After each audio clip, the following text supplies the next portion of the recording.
Complicated, elegant, and unique for under 160 bucks. Let's check out this Boderry Checkmate. It's 5:55 p.m. Let's get down to business. Hey guys, real quick, subscribe to my automotive channel, T3 Time to Drive. There's still a giveaway going on over there once we hit 10,000 subscribers, and we're almost there, so don't miss out.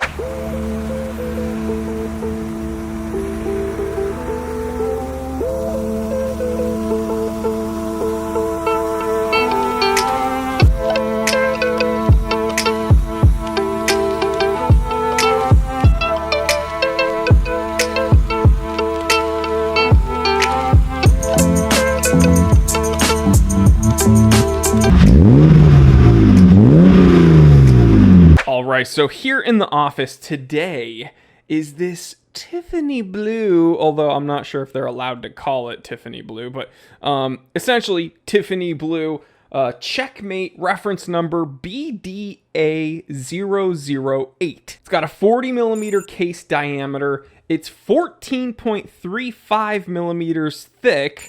We're going to be talking about these little nubs here in a moment. It's got a 48.5 millimeter lug to lug made out of 316L stainless steel case and bracelet. You've got a curved sapphire crystal and a display case back. Now looking through that display case back, you see a seagull movement. This is based off of an ST2625 Seagull. You are getting a 3-hand set, so minutes, hours, seconds. You're also getting big date, you're getting day, and even month. You're getting a 42-hour power reserve and a 21,600 VPH sweep. You're getting 29 joules with that movement and a 5 atmosphere water resistance rating. So the first thing you'll notice about this Checkmate, aside from the very vibrant dial, is this carousel right beneath the spindle, right above the 6 o'clock. So this is not like a tourbillon.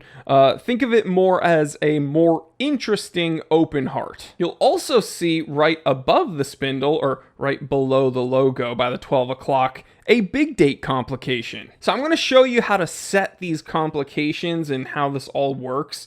And then we're going to jump into the pros and cons. So let's take a closer look at this watch and how to actually set it. So although this is a fairly complicated watch, the crown setting only has one position, and that's to set the handset. So that's how you would set the time. Now, what about the day, date, and month? Well, these little nubs here on the side of the case, if I can get it to focus here, you're going to be seeing macro footage as well. These are like recessed buttons that you can barely feel with your fingertips. Now, if you have a spring bar tool, not the prong one, but the little poker, or even just your simple pen tip, if you use these and you tap them, you can actually go ahead and actuate each complication, thus setting the watch however you want it. You do have a 42-hour power reserve with this watch, and it is automatic, so if you're wearing it all the time, you don't have to worry about it. But if you have a bunch of watches in rotation and you don't think you're going to wear this for a couple days, then you could just throw this on a watch winder and be done with it. But, you know, it's pretty interesting that instead of having a bunch of different crown positions, they chose to use these recessed buttons. A lot of high-end watchmakers also do that, so that's pretty interesting. So now that we've taken a look at the watch and we kind of know how to set it and how it works, let's get into the pros and cons. I just realized my shirt is inside out. Dude, what the f***?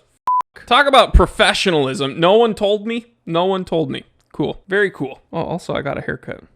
Which one'd you get cut? It's my dad. Hey dad, I got a haircut. Which one? I wish my girlfriend would talk to me. Make a joke about that somehow, Gato. I don't know. I feel like crying. When they ask you how you are, you just have to say that you're fine when you're not really fine. I'm fine. Pros! Well, I think Tiffany blue is kind of played out, and I've complained about that in a recent episode.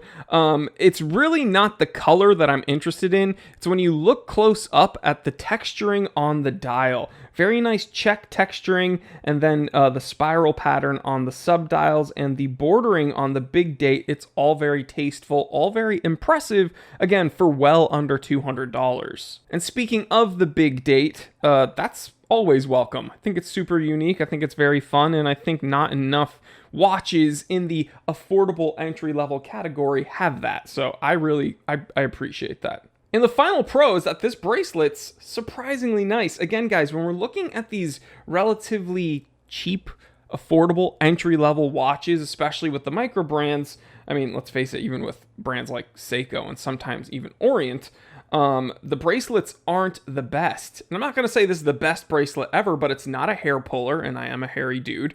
And nothing binds up. It's all silky smooth. Very, very impressive. I was actually thinking this would be the con side of it. I thought I was going to have a complaint about the bracelet, but no, it's actually in the pros. Good job. But speaking of cons, this watch isn't perfect. So I'm going to go ahead and say this open heart carousel, I'm just personally not the biggest fan of open heart watches. So the only open heart watch I've ever owned, I ended up selling. So I'm going to put it in the cons. Some people might look at this and absolutely love it, and that's fine. Just, take everything I say with a grain of salt, because we all have different tastes and different perspectives and different likes and dislikes, and that's what makes the world go round. And the final con would be that although this is listed as having superluminova lume, the lume on this one is like useless. It is so dim. I've used my UV torch on it, and I just can't get it to glow. So, yep. And again, it's not really a sports watch, so it's not like you're going to be doing low light operations with this, but it does have lume. It's just not vibrant like whatsoever. So all in all, this Boderry Checkmate might check a bunch of boxes for those of you out there who are looking for an impressive, complicated piece. You want to have a taste of this kind of high horology, haute horologie, but you don't want to throw crazy money at a watch. I don't blame you. This is a great way to experience a high complication timepiece without going broke. Again, this is well under $200. It's under, let's see, what was the listed price? Under $160. That's crazy. So if this is something that intrigues you, if this is something that impresses you, I can't really see a downside for you, spending under $200 to experience this watch. But let me know what you think. I'm going to leave a link in the description so you can take a look at this watch. And thank you for Boderry, or thank you to Boderry for supplying me with this watch and sponsoring this episode. And I will catch you guys on the next one. Guys, check out this episode. It's part 2 of buying my childhood dream car and hiding it from my girlfriend for as long as possible. Gato clip it! By far, my favorite BMW. I'm gonna tell you something kind of wonky. I fucking hate BMW. That might be why she's not talking to me.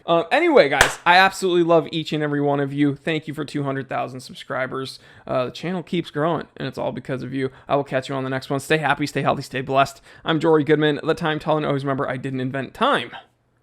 I just tell it.